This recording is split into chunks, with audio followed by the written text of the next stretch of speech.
Indian academy of paediatrics, American academy of paediatrics हे असं सांगतात की 0 ते 2 वर्षांपर्यंत मुलांना तुम्ही स्क्रीन दाखवली नाही पाहिजे. माझ्याकडे 2 दिवसापूर्वी असे एक पेशंट सांगत होते की मी पण सांगत होते त्यांना की जेव्हा तुम्ही बाळाला जेवण देताय त्यावेळेला त्यांना स्क्रीन दाखवू नका किंवा त्याला माइंडफुल इटिंग होऊ देत त्याचं किंवा ह्या सगळ्या गोष्टी.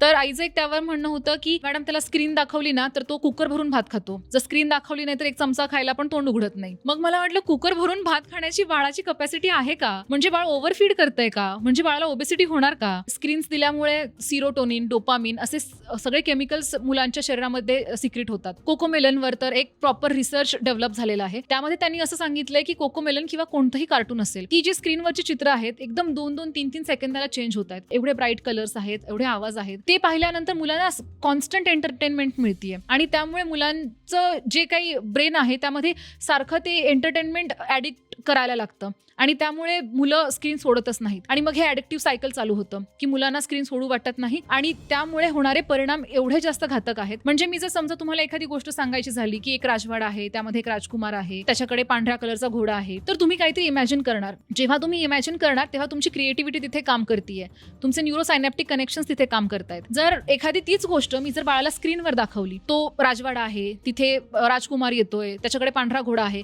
हे ऑलरेडी त्या स्क्रीनमध्ये बाळाला दिसतंय, त्याच्यामुळे त्याचं ब्रेन त्याच्यावर विचारच करत नाही, त्याची क्रिएटिव्हिटी, त्याचे न्यूरोसायनॅप्टिक कनेक्शन्स त्यावर डेव्हलपच होत नाही. तर त्याला हे पॅसिव्ह लर्निंग म्हणतात आणि हे पॅसिव्ह लर्निंग मुलांसाठी फक्त मेंटल जंक आहे की जो फक्त बाळाला एंटरटेनमेंट देतोय पण त्यातून बाळ शिकू तर काही शकत नाही. जेव्हा तुम्ही स्क्रीन्स मुलांना देताय तेव्हा मुलांची फिजिकल ऍक्टिव्हिटी सुद्धा हॅम्पर होते. जेवताना आपण मुलांना स्क्रीन्स देतोय त्यावेळेला जेव्हा आपण माइंडफुल इटिंग करतोय त्यावेळेला मुलांच्या पोटात पण जशी लाळ सिक्रेट होती आपल्या तोंडात आपण एखादी गोष्ट खाल्ल्यानंतर किंवा डायजेस्टिव्ह एन्झाईम्स अन्नपचन करण्यासाठी डेव्हलप होतात आणि पचनाचे आजार मुलांना होत नाहीत किंवा त्यांचं अन्नपचन चांगलं होतं. जर हे असेच आपण स्क्रीन दिले तर मुलांना माइंडफुल इटिंग होत नाही की ज्याच्यामुळे त्यांचे डायजेस्टिव्ह एन्झाईम सिक्रेट होत नाहीत. मग ह्या मुलांमध्येच ऍसिडिटी होणं, अन्नपचनाचे त्रास होणं, कॉन्स्टिपेशन होणं, ह्या सगळ्या गोष्टी सुद्धा आता खूप वाढलेल्या आहेत.